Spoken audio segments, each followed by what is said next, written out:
Forget frequently asked questions. Common sense, common knowledge, or Google. How about advice from a real genius? 95% of people in any profession are good enough to be qualified and licensed. 5% go above and beyond. They become very good at what they do, but only 0.1% are real geniuses. Richard Jacobs has made it his life's mission to find them for you. He hunts down and interviews geniuses in every field: sleep science, cancer, stem cells, ketogenic diets, and more. Here come the geniuses. This is the Finding Genius Podcast with Richard Jacobs.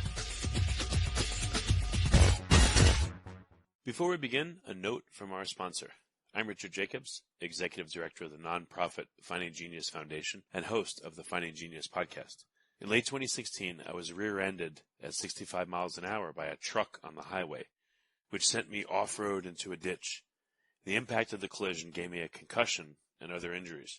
At the hospital, a CT scan showed that I had thyroid nodules, which turned out to be cancer. It was then, when I had a biopsy of my neck, that I realized even if I was a millionaire, I wouldn't want a second or a third biopsy due to the pain and the invasiveness of it. And appointments at that time for thyroid experts were 3 to 6 months out. And I was worried about dying now, even if that was irrational. So because of this, I've decided to raise money to conduct a literature review on steroids, on the causes of anxiety and depression, a condition that affects well over 50 million people in the United States and hundreds of millions worldwide. Our goal is to create a codex, a guide that reveals all possible treatments for anxiety and depression for people that live with the condition, or for loved ones that have it, as my wife and my son do. To find out more about our fundraiser, visit findinggeniusfoundation.org and click on current initiatives. And now to our guest. Hello, this is Richard Jacobs with the Finding Genius Podcast, now part of the Finding Genius Foundation. A quick note about the foundation. We're working on our anxiety and depression massive literature overview. So the goal here is to go through 5,000 plus lectures, peer-reviewed papers, videos, etc., and condense it all into a resource, low cost or no cost, for people suffering or people that know people that suffer from anxiety and depression. So to find out more about the project, go to findinggeniusfoundation.org. And today my guest is Professor Nick Oberlies. He's a distinguished professor of chemistry at University of North Carolina in Greensboro. And we're going to talk about fungi and bioactive compounds associated with them. So Nick, thank you for coming. My great pleasure. Yeah, tell me a bit about your interest in fungi and how long you've been studying them, and a bit about your background. Sure. So my background is in what I would call natural products chemistry. The technical term for it is pharmacognosy, which basically means that we're the guys who go out in nature and try to discover compounds that either could become drugs or are the ideas for new drugs. And the statistic I like to tell people is that if you walk into a pharmacy anywhere in the United States and look at the medicines, either behind the counter or over the counter, about 25% of them at least are derived from nature in some way. And I'm not talking about herbal remedies here. I'm talking about like antibiotics, pain medications. Aspirin is derived from a natural product. And if you get into the anti-cancer and anti-infective space, which is where I do a lot of my research, it's more like 65%. So if you're being treated for cancer at all, there's a more than 6 chances in 10 that you're being treated with a natural product or something that was derived therefrom. So that's what we're trying to do. Question about these natural products. It seems like, I guess because of patent law, that companies go in and let's say a plant makes, 12 different kinds of, a terpene or something.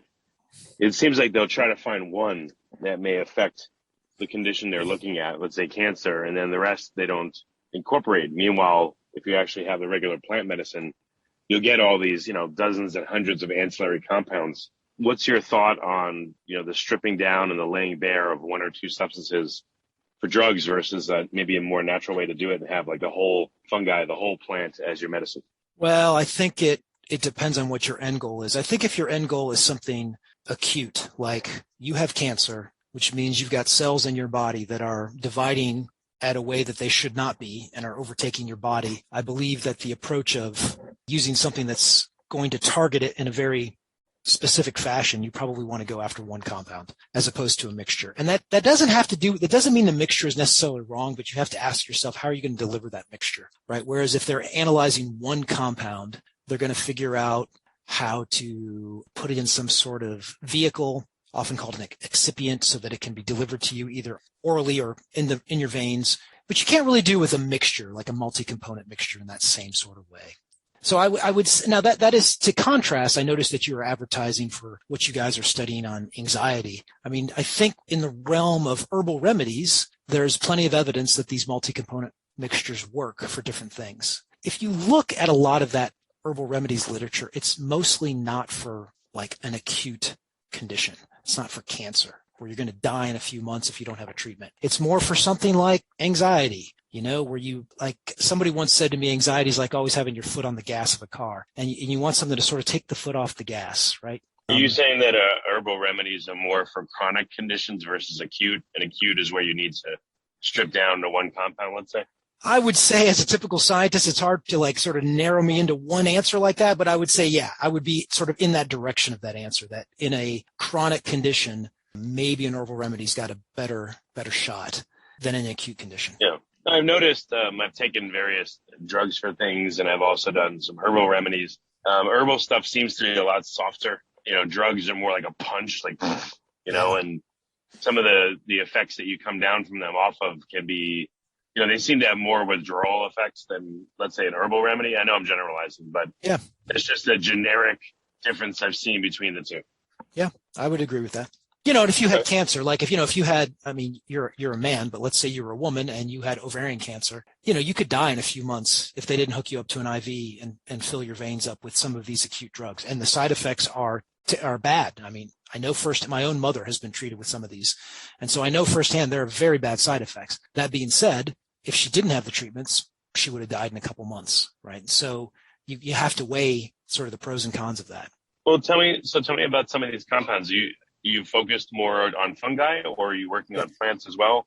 And in the fungi world, like what's interesting and unique about it medicinally? Yeah, so a lot of the research in my group is focused on anti-cancer drug discovery from fungi. And when we say fungi, I think one of the common misconceptions is everyone thinks, oh, you must mean mushrooms. And I don't mean mushrooms. It's not that I don't like mushrooms, but the fungi can be divided into many different sort of subcategories. And mushrooms are typically what are called basidiomycetes. And we're looking at organisms that are most commonly referred to as Ascomycetes. Ascomycetes are what penicillium is, and penicillium is what led to penicillin, if you just want to put all that in perspective. So what is Ascomycetes, like the hyphae or the mycelium of the mushrooms? Yeah, exactly. I mean, I'd have to get my mycology colleague to give you the hardcore details, but a basidiomycete has like a mushroom fruiting body, just like you see, when you go to the grocery store. That's the part of the mushroom that is disseminating the spores so that the organism can grow on for generation and generation. Ascomycetes do it slightly differently. That's kind of how I would subdivide them in kind of a layman's sense. But the bigger point is that we can grow them in the laboratory quite effectively. We can grow them in petri dishes. We can grow them on different substrates. And what my lab does routinely is grow a whole bunch of those, hundreds and hundreds a year, and routinely screen them against biological targets. So see, can we kill cancer cells? Can we kill the malaria parasite? Can we kill a bacterium?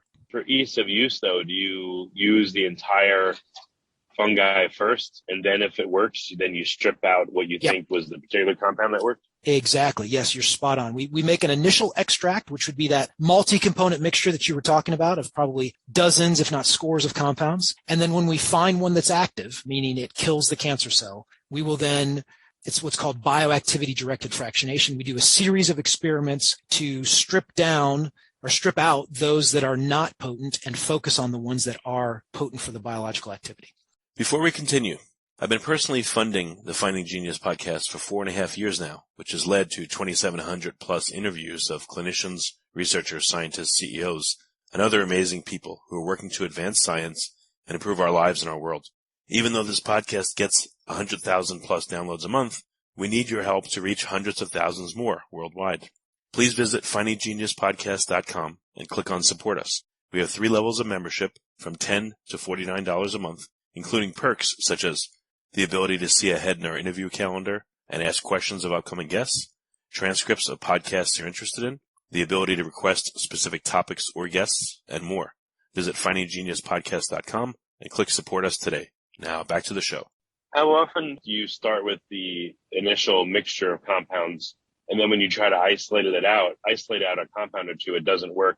Are there situations where only the original fungi will work with all the ancillary compounds? There are certainly situations where it happens, but it's not very common. I would say it's more common that we can get it down to one or a handful of compounds, which is a misconception. Okay. A lot of people ask me that. The question you just asked, a lot of people ask that question. A lot of people think, yeah, but shouldn't that mixture have some sort of properties? Maybe it does this, maybe it does that.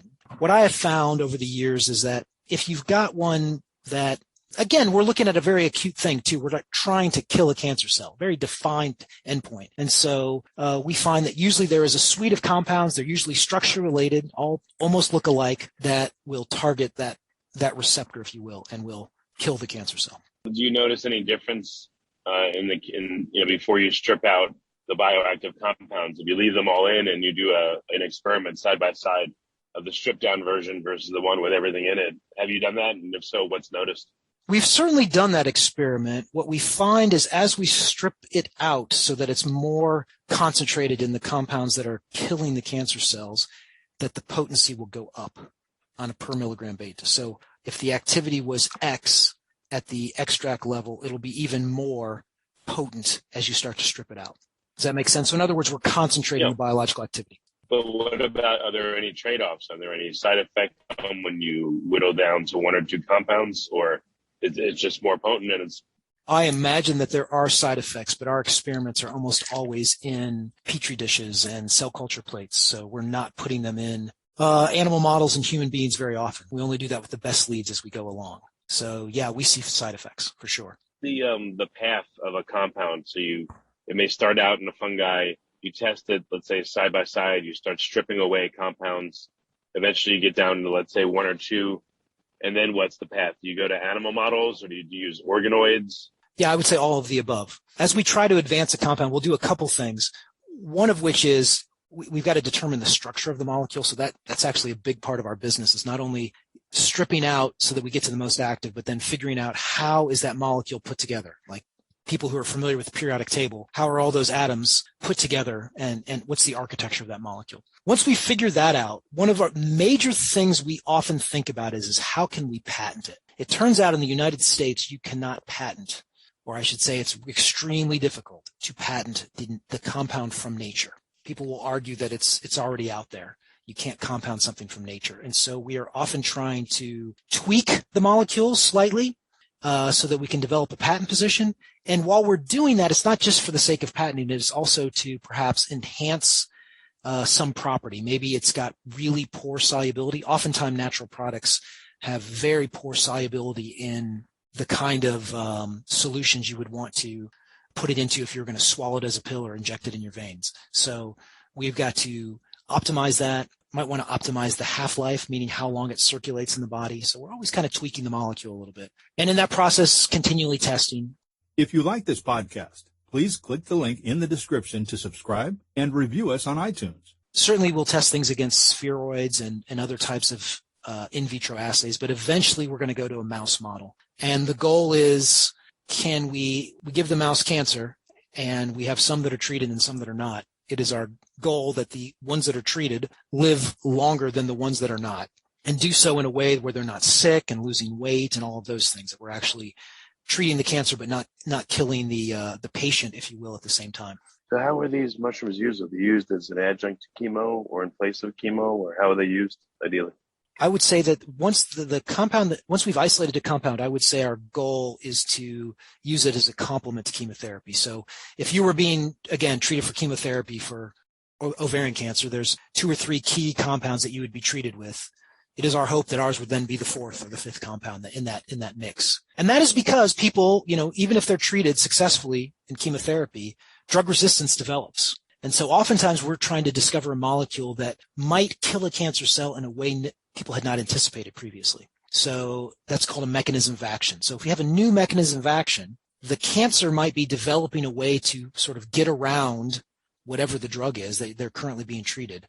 If we can come up with a new way to kill the cancer cell, maybe we can kill it before it has a way to develop what's called drug resistance. Well, again, so you're using these with existing chemo, or are these used sometimes in isolation instead of chemo? I mean, I appreciate your question. We've never gotten something all the way to a human being, so I can't answer that. But my guess would be that we would use it as a complement. It's really hard to convince if you're going to go out to the clinicians of the world and they've been treating people using a certain series of compounds, it's really hard to convince them to stop using those. If Mrs. Johnson is being successfully treated with compound X, it's hard to say stop using compound X. So instead, you might say Mrs. Johnson might even do better if you give her X and Y, our compound being Y. That would be our hope. So you say you haven't yet gotten into humans. What are the big hurdles? Is it in the lab model on the petri dish where things are falling apart, or is it in the spheroids or the organoids or the mouse model? Like, where are a lot of the drugs falling out?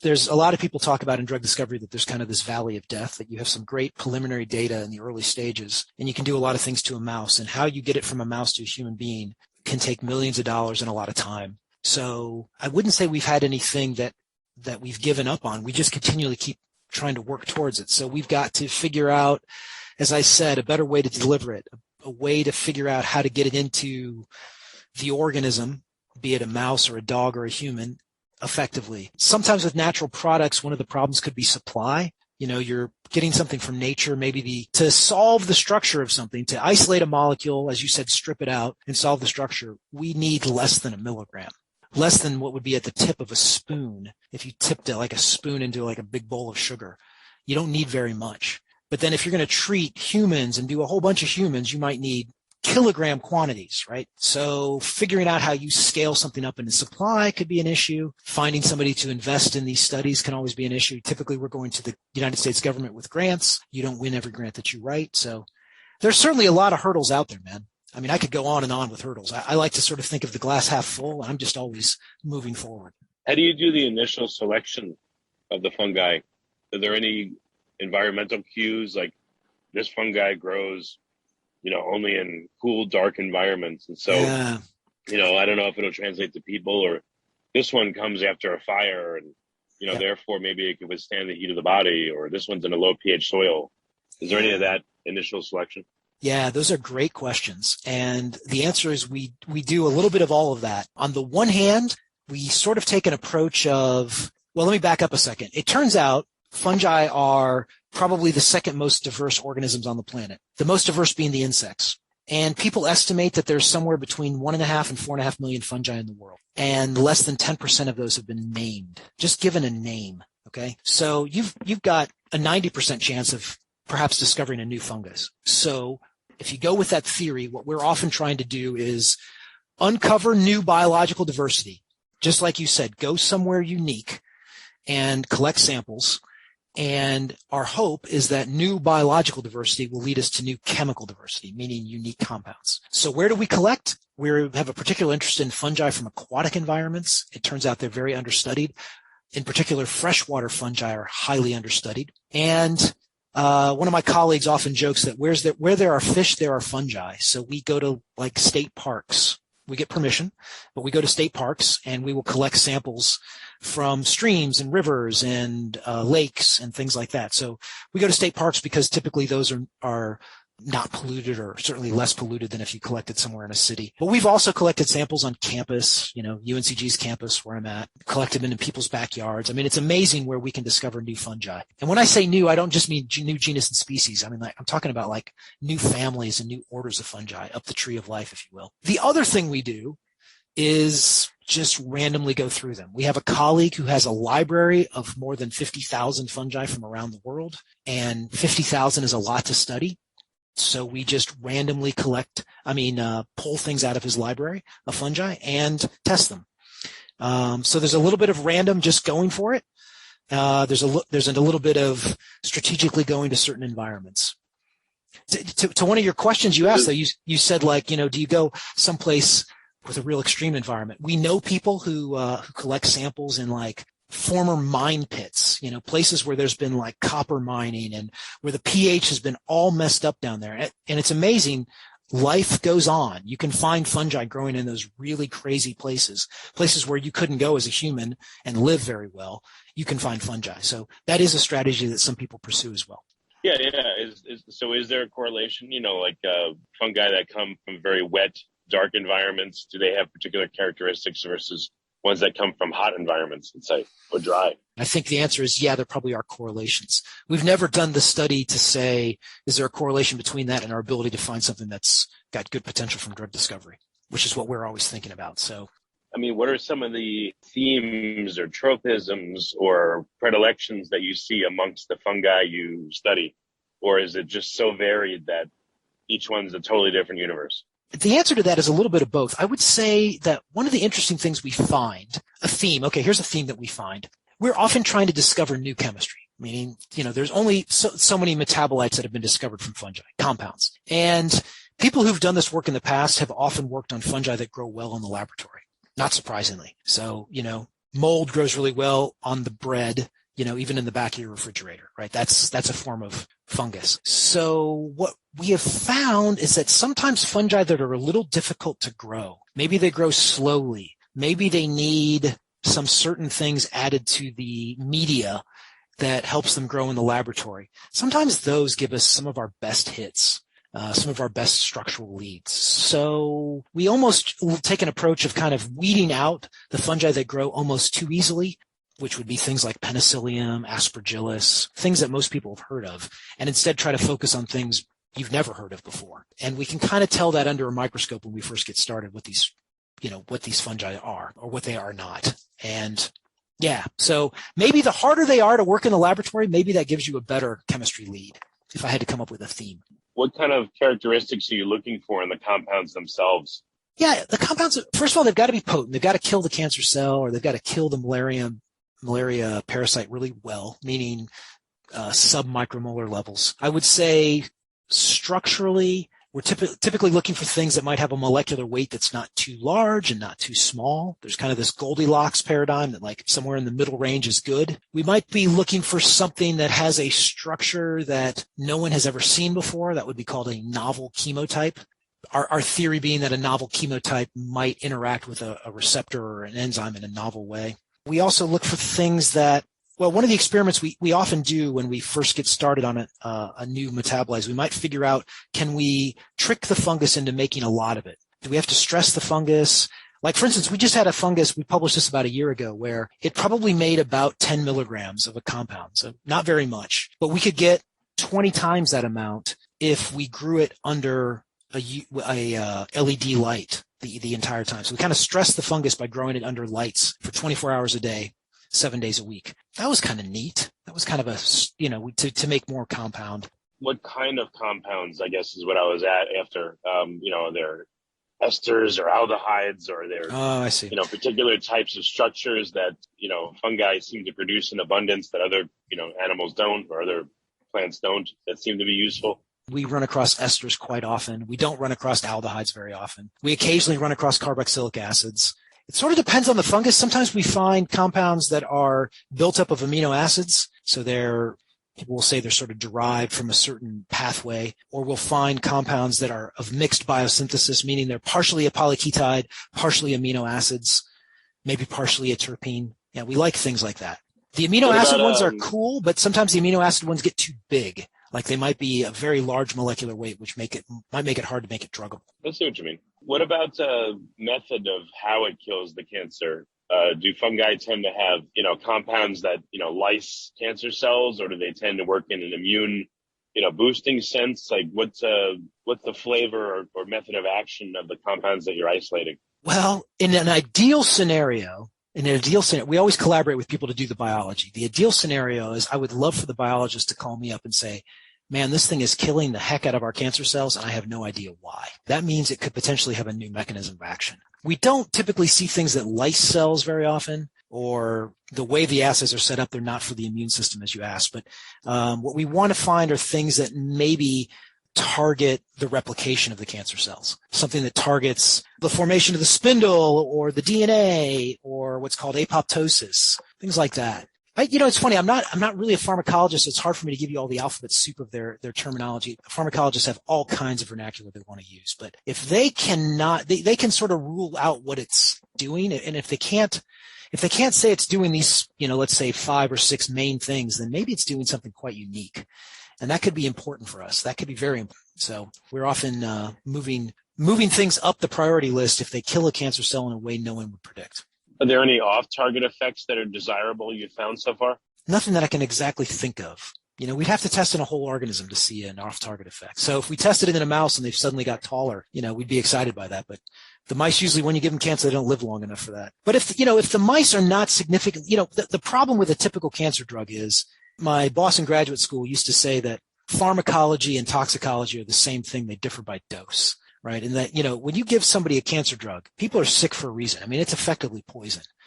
And you're trying to poison the cancer before you poison the patient. So if we give it to a mouse and that mouse does not lose a lot of weight, does not seem sick all the time, does not seem like they're laying in the cage licking a wound the whole time, that's probably a good thing.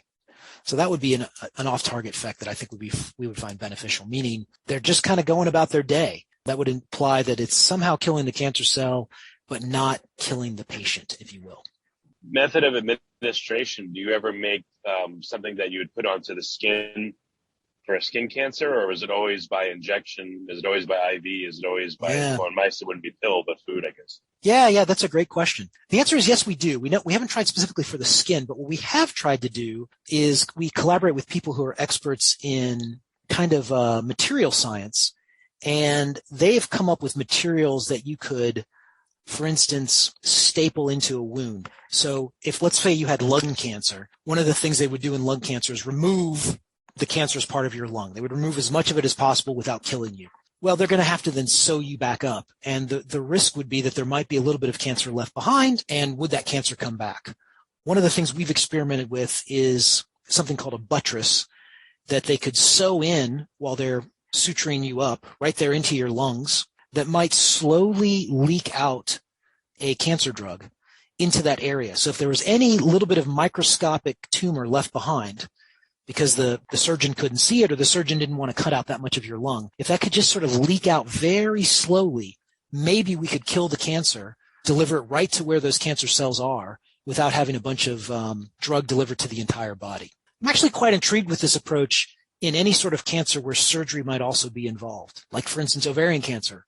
First thing they're going to do is go in there and try to remove as much as possible. Pancreatic cancer, first thing they're going to do is go do surgery and try to remove it. Could we install something there and sort of leave it behind, almost like a little time capsule that would slowly leak out drug? The trick to that is like radioactive seeds, in the old days for certain cancers. So maybe it would be somewhat similar to that. Yeah, exactly. That's a very good analogy. Yeah. The trick is figuring out how do you tune it. But it's certainly an approach that I think is worth examining. Maybe it's sort of almost on the frontiers of some ideas we could have with drug delivery. Because you're right, like, putting it in a vein and putting it or swallowing it are, two other ways we could deliver it. And those have their own problems. A lot of times if you have to make something in a way that somebody has to swallow it, you're going to lose a lot of it through the stomach and the intestines. You're just throwing it away. In the veins, you might be having something that could have problems with your liver or other parts of your body. So, if you could deliver it in a very localized way, that could be beneficial. So it's certainly something we think about. Yeah, because I'm seeing it start in a fungi with all these ancillary compounds. And I would guess the method would typically be ingestion if an animal or person eats it. And not only are we stripping out a lot of the compounds to find just the one or two that, let's say are patentable or tweakable, but then the method of administration is also kind of alien too. So I just wonder if you can approximate what may happen in nature, if that would, work better. Yeah, I mean, that's a great question. We often get that kind of question about any kind of natural product, whether it's from a plant or a bacterium or a fungus or a sea creature. Can you figure out how nature is using it and then apply it to whatever purpose you have in life, whether it's agriculture or medicine? And, the fact of the matter is we don't really know why a fungus is making a compound. I mean, you can predict, like in the case of penicillin, probably fungi need to fight off bacteria. Right, just in the environment. So maybe that makes sense. With antifungals, you could sort of predict, well, fungi might have to fight other fungi for the same little piece of turf. When it comes to something like anticancer, I don't think a fungus is going to make a compound so that a human can fight its cancer, right? So figuring out what it does in that sense is a little tricky. But I will say that there is sometimes overlap between what has antifungal properties and what has anticancer properties. Maybe because both fungi and mammals are eukaryotes. So that is something we kind of think about. So what's anything promising that you can talk about that you're working on? Anything in the next year or 2 or 3 you think will be a breakthrough? I'm a very superstitious guy, so I wouldn't tell you we've got something that's going to be a breakthrough. But what I will tell you is that I would say if you would say what is the thing that we do in our lab that we sort of pride ourselves on, it is being able to scale things up to a level that other people could test it. I think maybe one of the misconceptions of science is that, a scientist sits in his lab or her lab and just works on something for their entire life and then tells the world about it. And in truth, science is like a big team sport. I play soccer, and so I always think about, you need a goalie and you also need somebody who can score goals. You need a defender and you need somebody in the midfield who can dribble the ball around. It's that way with research projects, but with a natural product, again, if you only have a very, very small amount of it, there's not a whole lot of things other people can do. So we are often trying to figure out how can we get as much material as possible into the hands of as many different scientists as possible. People who know something about. I guess you can call this the milligram to kilogram problem. Yes. You referenced before. Hey, yes, exactly. Yeah. How can we get into the hands of people who want to do synthesis? How can we get into the hands of people who want to figure out how to deliver it, like you were asking about delivering it locally? How can we get into the hands of people who want to figure out the mode of action? So I often I sort of think of us like an octopus, with like 8 arms out there, and every one of those arms is some collaborator who's trying to work on some other aspect of the drug discovery pipeline. And we're just always trying to feed them and try to learn from them. Like, one person might love the fact that we made it more water soluble. Somebody else might say that could be a problem. And so we got to sort of come to some sort of middle ground. So it's very, very collaborative science, extremely collaborative. Even on the side of like getting material to work on, no matter what sort of natural products chemistry you work on, you probably need a collaborator who, for instance, in my case, is an expert in mycology, an expert in fungi. Or if I was working on plants, I need an expert in botany. Or if I was working on coral, I need an expert in coral, right? To help me with just getting the samples and identifying the samples and getting access to the samples. If I was collecting some people, I've got colleagues who collect like marine sediments. Okay. So you've got to get bacteria out of the sediment that's like a mile down at the bottom of the ocean. Well, you need somebody to get you out there to get that sample, before you can do anything in the laboratory. So extremely, extremely, extremely collaborative is what I would say about natural product sciences. And I guess some of these substances, if they're hard to get, again, someone like you would come into play, where if you could scale it up to have, if something's a mile deep and it's very hard to get to, it would be very expensive and require a lot of expertise to get to it even once. Yep. So if you can amplify the samples brought back and have plenty of it to work on, that would solve a lot of problems for a lot of people that want to look at it. Absolutely. Yep. You're absolutely right. In fact, I like the fact you use the term amplify. I say that to the students all the time. Like, we want to amplify the supply, like turn it up, man, turn up the volume. Let's get a lot more of it so more people can hear about it. Well, very good. Well, Nick, it sounds like, you're working on like a massively expansive problem with so many moving parts that it's just hard to really characterize it. So I guess you're kind of a kid in the candy store with all this stuff, but there's just infinite amounts to do is what the feeling I'm getting is. Yeah, I think about that. I've been doing this for about 25 years of my career, and there's many times where I say to myself, it seems like there's more things I don't know than I do know. So maybe it's like that for all scientists, but I will say, one of the things I love about fungi is kind of that biology side that, like, almost everywhere we look, we discover new fungi. So that's kind of cool. I grew up as a kid reading National Geographic. I've always been intrigued by, like, who's the first to climb that mountain? Who's the first to discover this mammal? Who's the first to go see this cave? So who's the first to go work on this fungus? Is kind of what we do. I would also say that on the chemistry side, we love the fact that we can not only discover new chemistry, but then manipulate these organisms in the laboratory so that they can produce more of it, as you said, to amplify the supply. So I like being able to get things up to that kilogram scale. To be perfectly honest, we get it more to the gram scale, but if you add up enough grams, you get to kilograms. So do our best towards that. Well, very good. Well, Nick, what's the best way for people to find out more about your work? Where can they go? Oh, I would say on our website. If you just type in my last name, Oberlies, Oberlies, and UNCG. I'm the only Oberlies here. You'll find my website, and we have a list of all of our publications. I update it all the time. And even if you're not, if you're more of an amateur scientist, you should be able to look at the titles and the abstracts and sort of get an idea of what we're doing in the laboratory.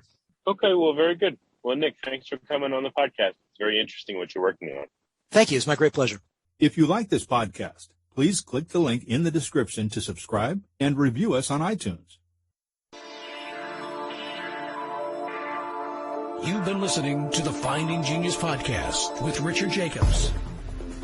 If you like what you hear, be sure to review and subscribe to the Finding Genius podcast on iTunes or wherever you listen to podcasts. And want to be smarter than everybody else? Become a premium member at findinggeniuspodcast.com.